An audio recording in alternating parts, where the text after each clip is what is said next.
세계로 퍼진 한국의 침술. 신경에 침을 놓는 카자흐스탄 한의사 한은진 제1강. 카자흐스탄으로 간 동기와 현지 생활. 조선의 백성이 병을 치료하기 위해 즐겨 찾았던 의술인 침. 이제 세계로 뻗어나가 그 뛰어난 침을 알리는 사람이 늘고 있다. 그중 신경에 침을 놓으며 한국의 침을 알리는 카자흐스탄 한의사 한은진. 그의 진솔한 이야기를 담아본다.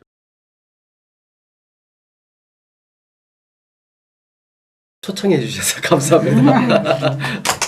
제가 이제 침술 공부를 하고 캐나다 그 국제 한의사 자격증을 취득을 했어요. 근데 이제 한국에서는 그게 불법이잖아요. 전 세계 모든 나라가 다 합법인데 예, 우리나라만 좀 그래요. 그래서 제가 이제 이게 한 사람 두 사람 이렇게 치료해 주다 보니까 이제 먼 데서도 찾아오신 분이 있는데 그 내 몸 위에 다른 사람에다가 치료하는 게 불법이라고 하니까 안 되겠다 싶어가지고 외국에 나가게 됐죠. 근데 이제 그 중에 카자흐스탄을 선택하게 된 게 미국 같은 데 나이가 있다 보니까 투자이민밖에 안 받아줘요. 투자이민 가려니까 돈이 뭐 한 10억은 있어야지 가겠더라고요. 돈이 많이 안 들어가고 가서 활동하기 쉬운 나라가 어딘가 고민하고 있었는데 중앙아시아 쪽에 제가 침술 봉사하러 갔었어요. 키르기즈스탄하고 카자흐스탄하고 도시를 한 10여 개 돌면서 치료를 했어요. 그때 치료하면서 굉장히 에 대한 반응도 좋고 아 여기 뭐 내 충분히 경쟁력이 있네. 여기 있는 사람들 내가 얼마든지 고칠 수 있겠다. 이날에 와서 한번 내가 하고 싶은 거 한번 해봐야 되겠다 해서 아는 사람 없이 무조건 갔어요. 다른 사람들은 걱정도 많이 해주고 그러는데 처음에 카자흐스탄 자격증을 취득하기 전에 아파트를 임시로 빌려가지고 있었는데 통역을 통해서 치료받으러 오는 사람들이 있어요. 자기 몸이 좋아지니까 뭐 친척 데려오고 뭐 이러다 보니까 우리나라하고 달리 거기는 대륙으로 다 연결돼 있다 보니까 친척들이 사할린에 사는 사람도 있고 뭐 모스크바에 사는 사람도 있고 우즈베키스탄에 사는 사람도 있고 뭐 그냥 뭐 그 거리가 막 몇천 킬로미터씩 뭐 비행기로 3시간 5시간 막 이렇게 사는 나라까지도 친척들이 살고 왕래를 해요. 이쪽 나라의 특징이 우리 같이 이렇게 산업이 발달하지 않다 보니까 농경 사회도 많이 있고 그러다 보니까 대가족 제도가 유지되는 한 집에 자녀들이 뭐 한 4명 이상 되는 그런 집들이 많이 있어요. 최근에 결혼하는 사람들은 이제 한 자녀 아니면 2자녀밖에 없는데 자녀가 많이 있는 데가 있어요. 그 어렸을 때 보면은 사촌, 아재, 당, 사돈 뭐 이런 사람들을 와가지고 막 일주일씩 집에서 먹고 가듯이 거기 사람들도 와가지고 그럼 한 달씩 친척 집에 있어요. 친척이 와가지고 저한테 치료받으러 온 환자를 따라서 왔는데 좋아지니까 나도 그만 한번 몸을 봐달라. 그래서 봐줬더니 자기 몸이 확 좋아지니까 모스크바에 다시 돌아가가지고 딸이나 사이나 뭐 데리고 또 치료받으러 오고 그런 일이 생기더라고요. 내가 환자를 30명 모아놨으니까 치료를 해주러 와라. 크림반도도 치료를 가보고 모스크바도 치료해주러 가보고 우즈베키스탄의 타슈켄트도 가보고 여러 나라 이제 가보게 됐어요. 우즈베키스탄 갔을 때도 그렇고 모스크바 갔을 때도 그렇고 이제 가끔 가다가 그런 환자 중에 그런 사람 만나요. 한 40대 뭐 이래 되면 지가 조금 사회적 지위도 좀 있고 보면 침 가지고 무슨 이런 게 있어요. 그 병원에 내가 얘기해 줄 테니까 저기 무료로 치료해 줄 거니까 거기 가. 무슨 침으로 뭐가 되겠어. 여기 저한테 한국하게 그걸 돌려서 얘기를 해요. 직설적으로 얘기를 해주면 좋은데 그 걔들이 욕을 하는 것도 통역을 해줘야 되는데 욕을 하는 것을 통역을 안 해줘요.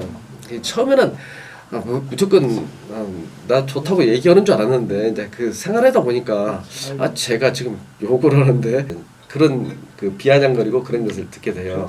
그 사람한테 직접 심장이라든가 허리 쪽에 피가 안 간다든가 아니면 고관절 이상으로 허리가 왜해진다 가지고 뭐 침을 한 개 딱 놓는 순간 그 통증이 싹 없어져요. 얘네들이 깜짝 놀라는 거예요. 그러면서 신뢰도가 확 높아져가지고 저는 외국에서는 또 한국 같으면 한약을 먹일 수가 있는데 외국에서 먹일 수가 없잖아요. 누가 그 한약을 어떻게 달여서 먹을지 그리고 한약의 그 약성분은 모든 식물에는 유리수와 결정수가 있어요. 유리수는 그냥 깡 누르면 나오는 게 유리수예요. 사과가 있다면 사과를 압축을 가면 나오는 물이 유리수예요. 사과에 분자가 있는데 그 분자에서 그 분자가 깨져가지고 거기에 들어있는 H2O가 빠져나오면 이거는 결정수가 빠져나오죠. 그게 이 약효를 결정짓는 중요한 빼내기 위해서는 시간이라든가 온도라든가 기압이라든가 이런 것들이 박자가 맞아야 돼. 그렇지 않으면 그냥 즙을 먹는 거, 물만 먹는 거죠. 그런 나라에서는 전혀 불가능하니까 이거를 어떻게 하면 좋을까 한 것이 생리학이라든가 약학이라든가 기능학이라든가 이런 쪽에 공부를 하게 된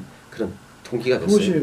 그것이 발효 갖고는 안 되나요? 네, 여러 가지 문제가 있어요. 저부터서도 그걸 몇 달씩 그걸 해놓고 환자가 있을지 이런 환자가 있을지 저런 환자가 있을지 모르는데 그걸 수십 가지를 준비해 놓을 수는 없잖아요. 그 아랫배가 차고 유방에 섬유 선정이 있고 자궁에 자궁낭종이라든가 다낭성 증후군이 있다든가 자궁 후울이 있다든가 이런 분들은 보통은 새끼손가락이 휘는데 체질에 따라서 이 약이 좀 안 맞을 수 있고 저 약이 좀 안 맞을 수 있거든요. 저한테 오시는 분들은 가까운 데서 오시는 분도 있지만 그 먼 거리에서 오시는 환자들이 많기 때문에 이분들이 스스로 치료할 수 있는 방법을 가르쳐 주는 거지 내가 그 자리에서 모든 걸 다 치료해 주는 건 아니에요. 급성은 그 자리에서 다 좋아지는데 만성은 내가 이 병에 오는 데까지 오는 심장이라든가 위라든가 다른 어떤 장기들 근육의 문제, 신경의 문제가 오랫동안 벼양돼 가지고 이렇게 틀어진 것을 오랫동안 시간을 두고 내 몸이 병으로 악화된 몸은 한 번에 그게 좋아지는 게 아니고 그 많은 시간과 노력이 필요한데 계속해서 먼 데서 찾아오시는 환자들을 오랫동안 붙잡고 나한테 올 수 있는 그런 환경이 안 되기 때문에 이 환자분의 심장이 안 좋으면 그 반사점은 몸에 여러 군데 있는데 가장 접근하기 쉬운 데가 팔인데 여기 보면은 이 근육과 이쪽 근육 뼈하고 만나는 지점에 여기가 가장 키포인트니까 이 부분을 계속해서 자극을 주세요. 그런 식으로 가르쳐주고 있을지기는 치료를 해주고 그래요. 경락을 얘기할 때도 있고 신경의 반사점, 오링 테스트 내지는 AK를 통한 이 근육의 이 장부의 반사점이 어디다 이걸 찾아낼 수 있으니까 이제 AK를 통해서 당신은 여기에 문제가 생기니까 이쪽을 해주세요. 그렇게 하죠.